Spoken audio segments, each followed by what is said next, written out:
You've probably heard the number 150 songs. And if you're sitting there thinking, okay, maybe I have 40 or 60, if I'm being generous with myself, then this video is for you. Because here's the thing, 150 songs sounds terrifying. But once you understand what actually counts, how to build towards it, and the mistakes most musicians make when they start, it becomes a lot more manageable than you think. I'm Lara, and I spent 4 years on cruise ships across 8 contracts. I've also been working alongside booking agencies, and I now coach musicians, mainly solo musicians who want to get hired. So in this video, I'm going to tell you exactly what kind of songs need to be in your repertoire, how to build toward 150 without losing your mind, and the shortcuts I wish someone told me when I started. Quick thing before we start, everything I'm going to cover today applies to solo acts, duos, trios, or bands applying as entertainment acts. Because if you want to join the ship's orchestra or show band, that's a completely different application process with sight reading requirements, and I'm not going to cover this today. This video is mainly for the piano vocalist, guitar vocalist, the solo performer, or duos/trios/bands going for a contract. I post videos like this weekly, so make sure to like this video and hit the subscribe button if you want to hear more about cruise ship work and how to get it. So let's start with what 150 songs actually mean. So on land, you might not need to know this many songs because you're going to be hired for a gig,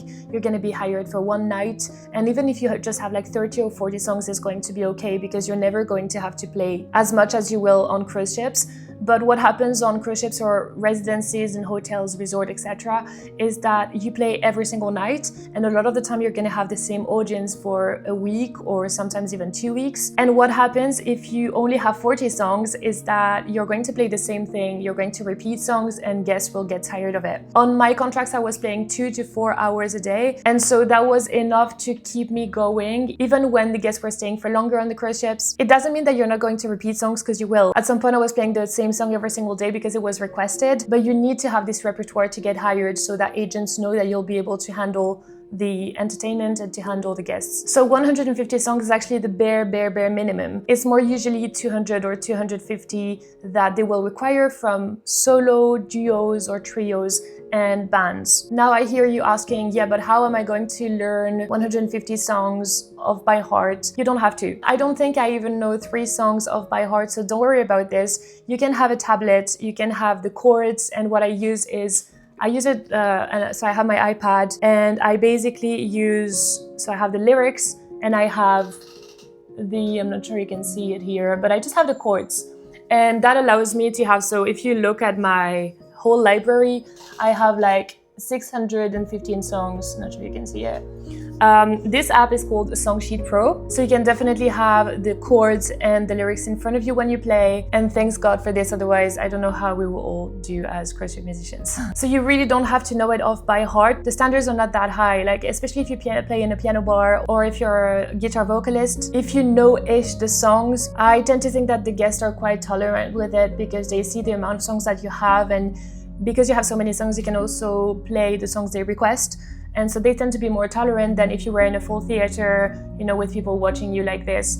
You're playing in a bar, you're playing on a cruise ship, so we really have to bet on quantity over quality. The goal really is to be able to perform it in front of passengers. It doesn't have to be perfect. And so let's talk about what genres and eras actually need to be in there, like what's really important to have in your 150 song list. So you really want to cover different genres and to have diversity. So if you're going to apply as a band, it is different depending on the kind of band. If it's a party band, it needs to be really upbeat. If it's a Caribbean band, then you need Caribbean songs, etc. But yes, you just need different genres. So mainly pop, rock, sing-along classics, a bit of country, a bit of soul. I'd say really try to keep it upbeat. This is a thing that got me penalized at really start. Like the agent was like, okay, you really need to show me that you can play some upbeat songs because otherwise it's not gonna be okay. So really focus on the upbeat music, like really important. It's really important that you cover a lot of eras as well, from the 50s to nowadays.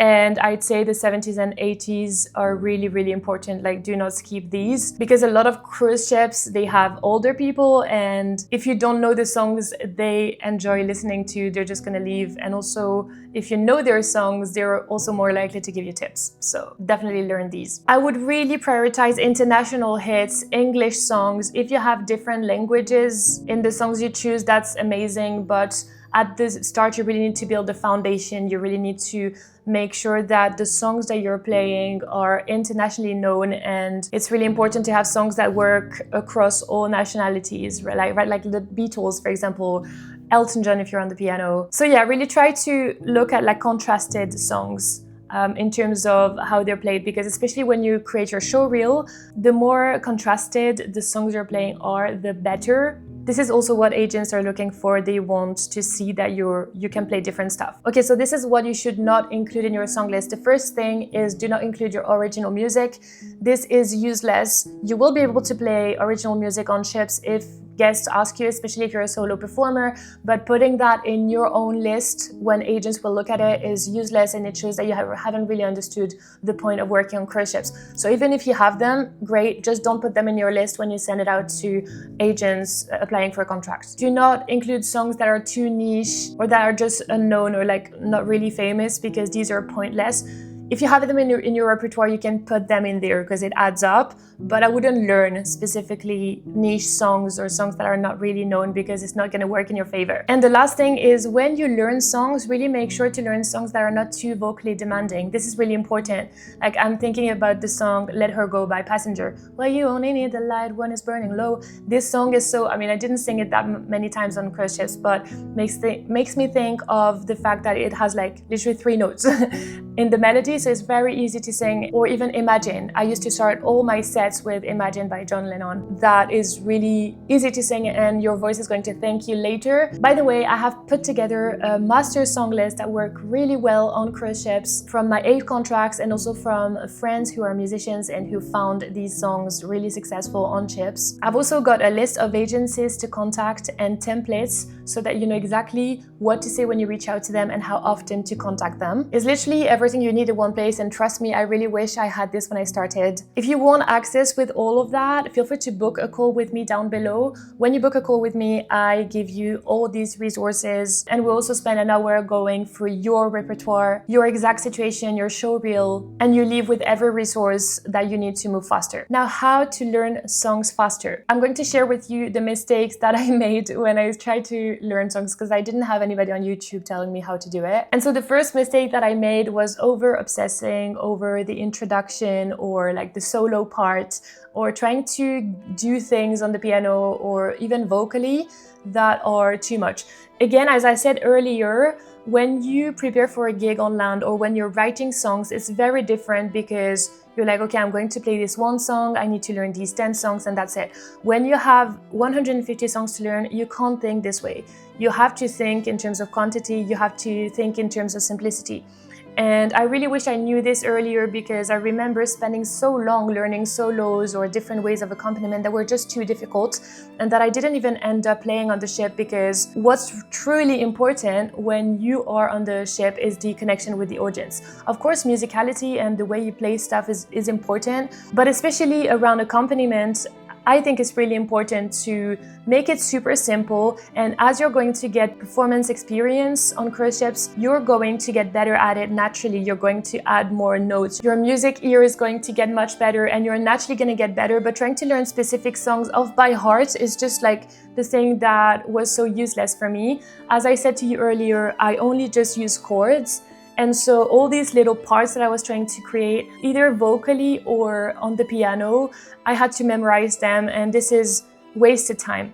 And so if a song is hard for you vocally, or if on the piano or whatever you play, you struggle playing it, just skip it. And if you're a part of a band who wants to get ready for cruise ships, same thing. Like if the band is struggling, you know, with each other, and that every time you play it, you kind of struggle to get it right, just skip it and use another one. There are enough songs in the world to pick the ones that are right for you and that are easier for you to play and to remember how to perform. The goal is really to feel confident about your repertoire. I remember at the very start when I saw this ad on Facebook groups that was saying they were looking for a piano vocalist for a cruise ship, and I contacted the agent, and I had, just like you right now, maybe like 40 or 60 songs. And they were like, okay, I want to hire you, but I can't because you don't have the repertoire. And so I had no idea what songs to learn and these kind of things. And it took me like 3 weeks to work like 6 hours a day to learn all the songs that I needed, 150 to 200 songs I learned. and it was really, really hard. But eventually you get there. And I think as musicians, we tend to be a little bit perfectionist. Like we really want to show off what we can do. And I don't know about you, but I tend to have some judgment towards the way I play. If I just play basic chords or if I just sing the melody simply, I'm going to be like, oh, I need to get this to be better. I need to show off my artistry or whatever. And if you add this perfectionism in the process of getting to your 150 songs, you're just not going to get there because it's going to take you way too long to get each song to the standard that you want to get it to. So my advice would really be to focus on simplicity. You're allowed to have the tablet in front of you, so use it. You don't have to show that you have the perfect memory, and just make it as simple as possible because you're naturally going to get better. You're naturally going to learn more songs when you're on the cruise ship. It's silly, I think, to spend too much time learning the repertoire for something that you don't even have yet. Wait until you get the job and then you can make everything better. What I would do if I was you, it would be to pick all the songs that you want to learn. Of course, you can change it at some point, but I would create the 150 songs list and I would actually send it to the agents by saying to them that you know the songs, even if you don't.